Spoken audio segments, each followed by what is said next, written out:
கீழடி அகழ்வாராய்ச்சி எந்த நூற்றாண்டை சேர்ந்த நாகரிகத்தை நிரூபிக்கிறது?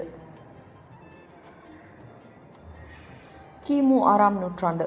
கீழடி அகழ்வாராய்ச்சி தமிழ்நாட்டில் கிமு 6ஆம் நூற்றாண்டில் எழுத்தறிவு நாகரிகம் இருந்ததை காட்டுகிறது. தமிழ் பிராமி எழுத்துக்கள், ரோமன் பானைகள் கண்டுபிடிக்கப்பட்டன. தமிழர்கள் உலக வர்த்தகத்தில் ஈடுபட்டதை நிரூபிக்கிறது. பண்டைய நகர வாழ்க்கை இருந்து தெரிய வருகிறது. தமிழரின் பழமையான வரலாற்றை உலகிற்கு எடுத்து காட்டுகிறது.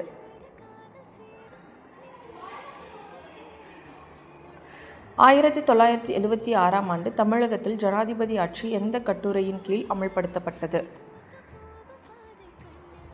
கட்டுரை 356. 1976 பிப்ரவரி 1 அன்று கட்டுரை 356 கீழ் ஜனாதிபதி ஆட்சி அமல்படுத்தப்பட்டது. கருணாநிதி அரசு நீக்கப்பட்டது. Governor K. ஷா அறிக்கை அளித்தார். RS சர்க்காரியா விசாரணை செய்தார். மாநிலத்தில் மத்திய ஆட்சியின் அதிகாரத்தை காட்டுகிறது.